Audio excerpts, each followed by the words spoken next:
Good afternoon, everybody. This is Dollar Machine. Currently, I've analyzed gold, so I hope everybody's good. So, I just wanted to share this analysis with you guys here. So, currently, what I'm looking at is that gold, we are, as you can see here, gold have been going reversing to the upside, which gave us a change of character here, and then a break of structure above. And keep in mind, down here it's creating it created liquidity, as you can see. And then for now, gold decided to give us a change of character inside this channel. So what we basically hoping for is for gold currently, you can just, you want to pull up, you can just pull up, tap the supply, and then after the supply, then we can push to the upside. And as you can see, this movement is corrective, meaning that we're just waiting for gold to sell, and then we can push to the upside. And when I'm talking about the upside, I mean higher to the higher order block above there. So we're just waiting for a retest currently on the gold.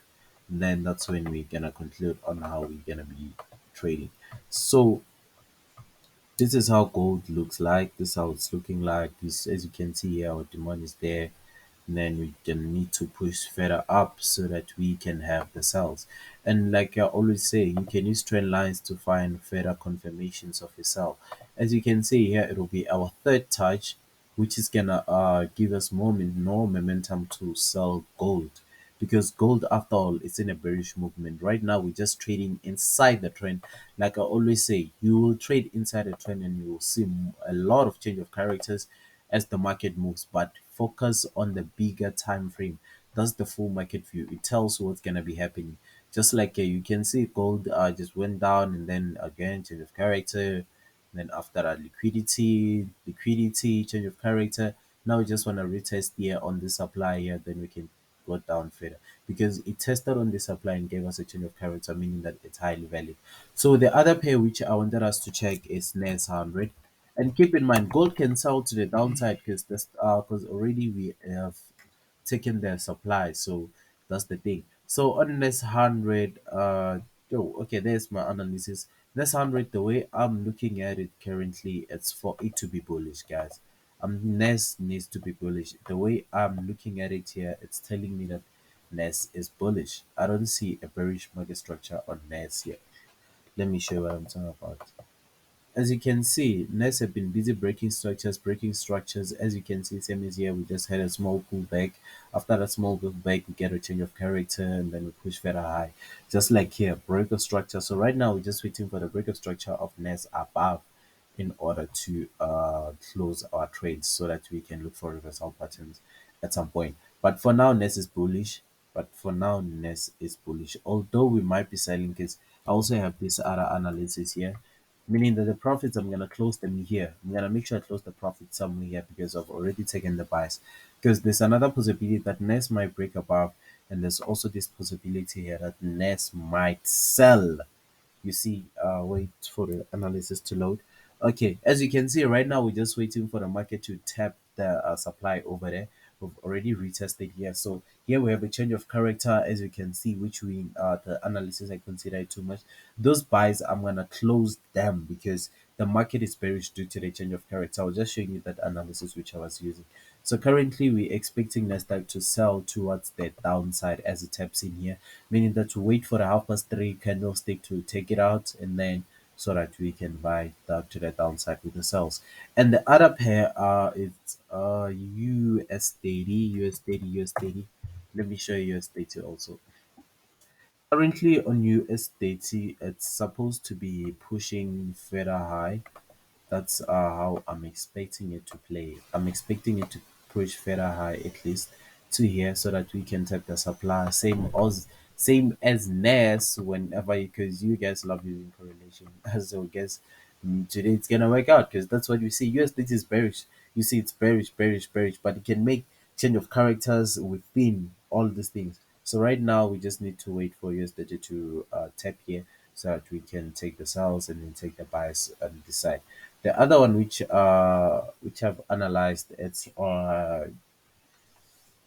one is it? It's is it AUDJPY or Euro JPY? I think it's Euro JPY, guys. I think I analyzed Euro JPY. Let me show you the analysis. Okay, guys, you know JPY, I'm expecting it to be bearish. I'm expecting it to be bearish. Wait for the analysis to load up exactly. So I'm expecting it to be bearish to sell because we are actually in a head and shoulder kind of pattern here. So this was what swing trading is activated on most of the time. I consider looking at a bigger time frames and trade on them. As you can see, the market had been going up, breaking everything, and then later on it decided to give us a rejection, and then here, as you can see, break of structure. So it means here it created liquidity. So meaning that it has the momentum to respect this supply or either the supply above there.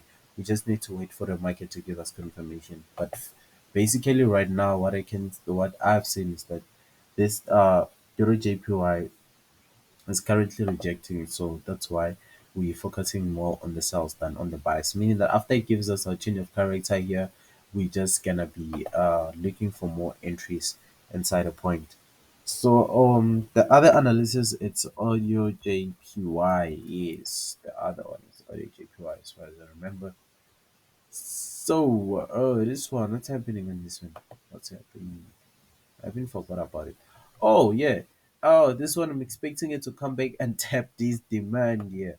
Guys, I'm expecting it to come back and tap this demand. As you can see, it just created liquidity and currently it's going further up at some point, but we just need to wait for the market to come back to our area. We don't really need much to focus on it too much. So we can just be trading the other pairs because these ones will trigger our entries for further buys and swing trades. Because as you can see, the time frame is bigger.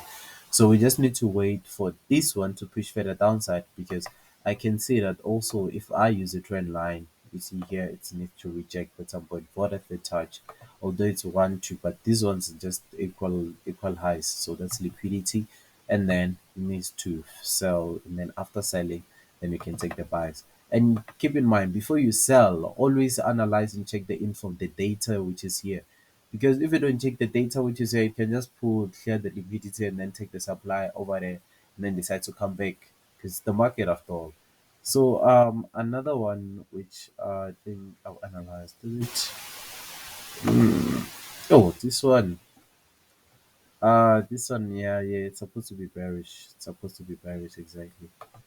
It's supposed to be bearish. But I've seen something on a bigger time frame, guys. That's what I want to show you. Yeah, I've seen something on a bigger time frame. This is what I wanted to show you over here. So, guys, this is USD CAD on monthly time frame. What I've seen is that the USD CAD is luckily gonna shoot to the upside momentarily. It's gonna shoot to the upside momentarily because already, as you can see here, tomorrow we have a KML level, and then this is just gonna be the support area of it, and then we push to the further to the upside, meaning that it also give us NAS. Those it also give us a signal for NAS as far as I remember when I analyzed it on the monthly time frame. This is another one. Let me look for the NAS. Mm,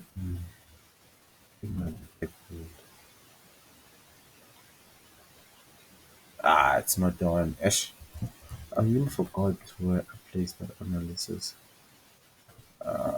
Come on. Okay. Seems like I'll just analyze using this one here over here. So this is what I've seen on the nest, guys. I've seen something here. I've seen something beautiful on the nest. Also, seen something beautiful on the nest.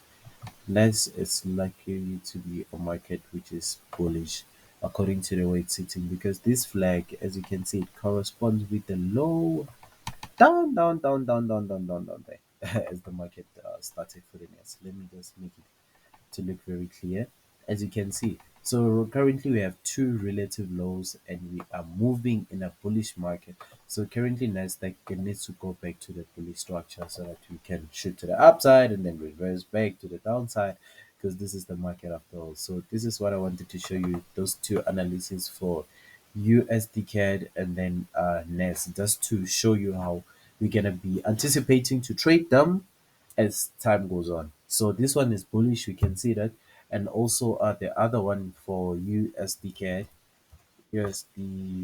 CAD is also bullish over here.